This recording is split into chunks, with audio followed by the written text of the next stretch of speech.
Hi, this is Linda from Remade with Love. Today I'm going to share with you some of my favorite furniture finishes.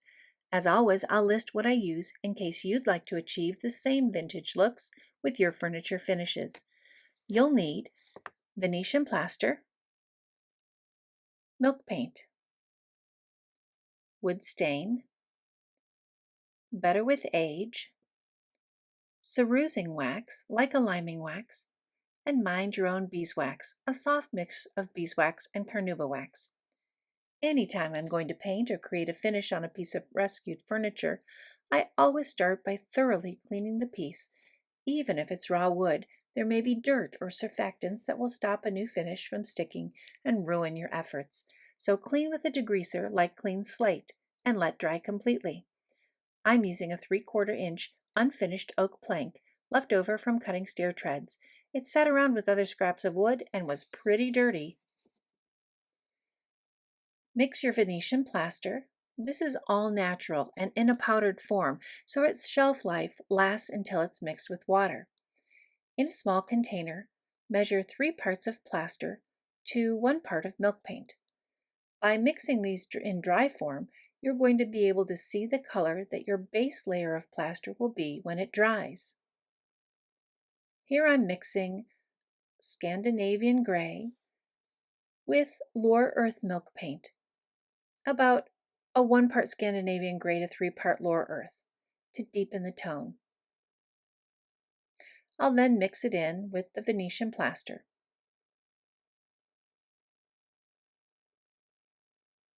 And this will be the color of the plaster when it dries.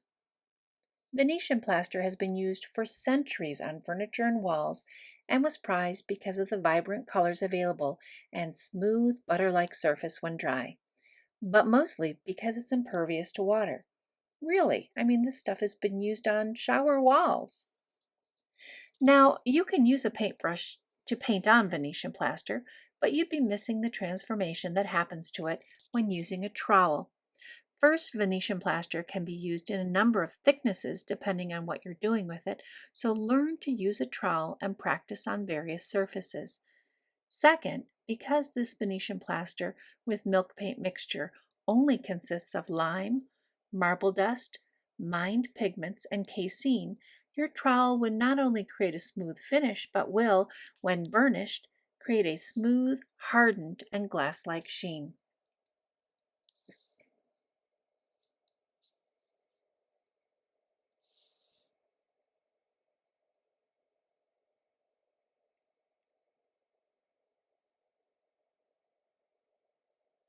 On furniture, you'll want to build up thin layers of Venetian plaster. So in this instance, I'm mixing the plaster to the consistency of a just mixed Smoothie King. I'll use a spoon to scoop out what I think I'll need to cover my surface. See how thin this is? If I'm working on a piece of furniture, I'll need to work on one horizontal side until it's dry and then move on to the next.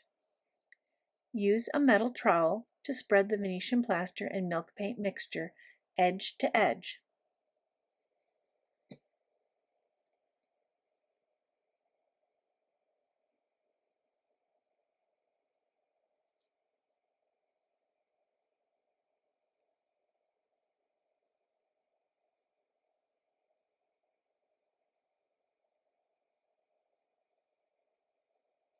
Carefully wipe off any that spills over the edge with your finger or the clean trowel.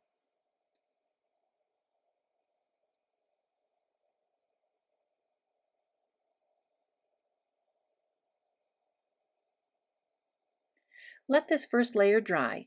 You'll see its color change from dark with water to lighter when dry. I'm using a hair dryer just to speed up this process for you to see.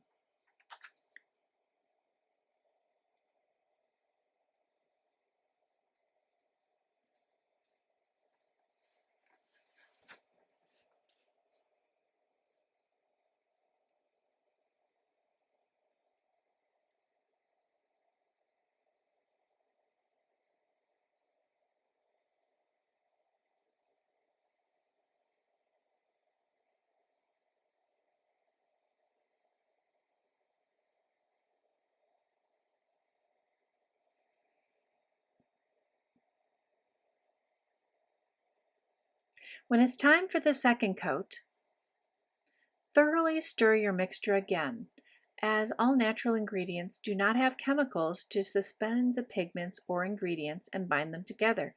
So stir before you apply every time.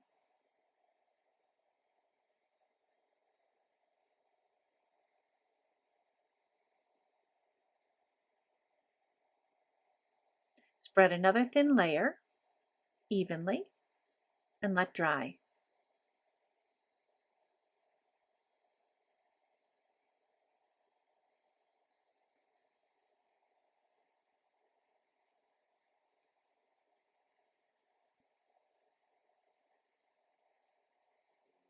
While the second coat is drying, mix a cup with just 3 parts Loire earth to 1 part Scandinavian gray milk paint. Milk paint only this time, no Venetian plaster. Add an equal amount of warm water and mix thoroughly.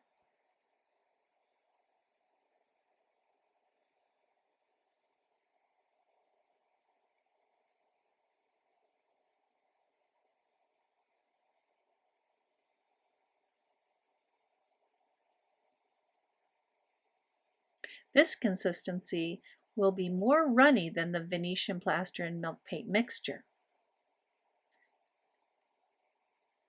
Use a natural sea sponge, dampen it, squeezing out the warm water.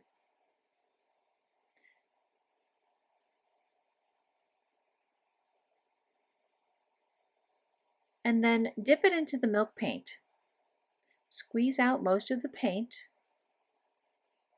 and dab the sea sponge onto the dried Venetian plaster, creating a vignette-like pattern, working from the outside in. Keep this pattern darker on the outside, lighter on the inside, and go back over and cover most of the surface with the Venetian plaster. Clean your sponge and blend the milk paint. Soften the edges of the milk paint stippling.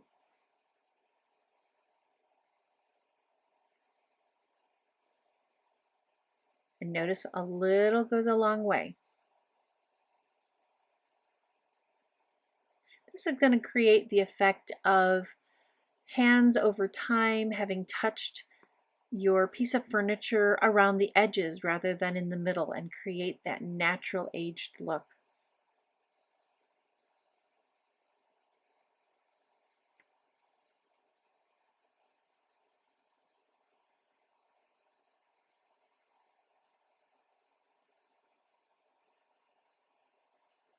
As this dries, notice the soft vignetting. This adds to the appearance of age and wear.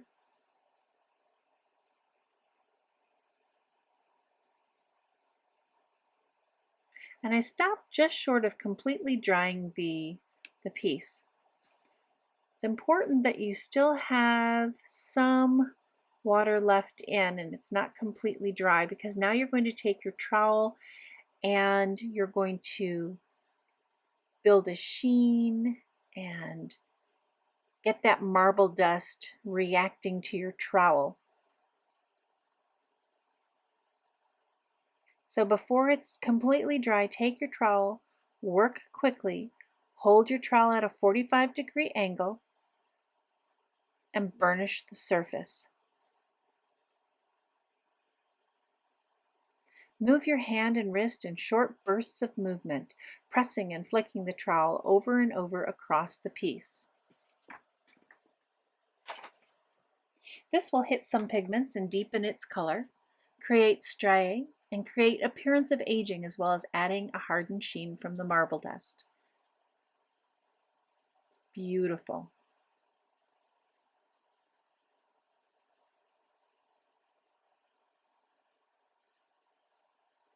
Now for the next example, I'll use the leftover milk paint mixture of Loire Earth and Scandinavian Grey from the last example, and we're going to put it directly on raw wood. Because the wood has no finish, it will soak in and adhere to the untreated wood. For this example, I'm using only 1 layer of milk paint, but you can build up your milk paint if you'd like to. After it dries, remember it dries down to the color you saw in its powdered form. I'll seal and stabilize it with Mind Your Own beeswax, and you'll see me do this in a short while.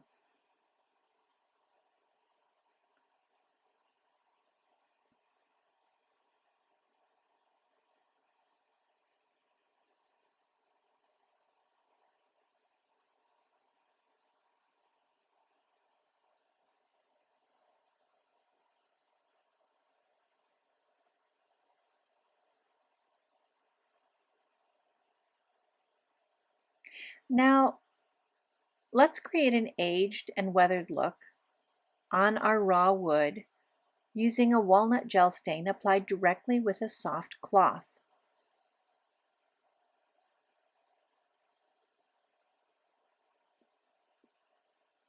I don't want this too dark, so I'm going to stop at only one brief application and then wipe up the excess. Look how rich that looks. Even after I wipe it in and off, it's beautiful. I love how raw wood sucks up the stain and shows all the beautiful imperfections with just one coat. Now for the last look, use Better with Age and a chippy brush and paint on a healthy coat and let sit for a few minutes before wiping off the excess. Better with Age has a chemical reaction which looks similar to using a wood stain, but it really is a liquid that penetrates deep into the wood layers and reacts with its natural tannins. Different woods have varying degrees of tannin, so different reactions will happen, and different grades of darkening or aging will take place depending on the wood you use. Pine, for example, will have a lighter aging process with Better with Age than, say, oak because it has less tannins. To finish, apply cerusing wax, applying using a chippy brush or a cloth, and allow it to sit for about 15 to 20 minutes. Here I've just used it for a few minutes, actually a few seconds, so really when I take my 4/0 steel wool and push against the grain, in this case it's just a light gray, but you'll see when you let it sit for 15 to 30 minutes before using your 4/0 steel wool, you'll see beautiful aging take place. The white will go into the grooves. If you have a darker, Better with Age base, you can have some beautiful contrast. In this case, it's just a beautiful graying. And so what do you do to protect or seal your aged woods? Well, here I'm going to finish the raw wood and the milk painted wood. And with Mind Your Own beeswax. The Venetian plaster does not need to be sealed. I can add a soft sheen and protection with Mind Your Own business over the gel stained area as well. And I'll speed this process up using my hair dryer again, just so you can see the finished look, or the almost finished look of these techniques. Aren't these fun? I love them. Play with this, get to use it on your own pieces. You'll be amazed at what these types of products can do for your furniture. Well, now that school's out, I plan on putting out more videos on furniture refinishing and crafting. I hope you enjoyed this.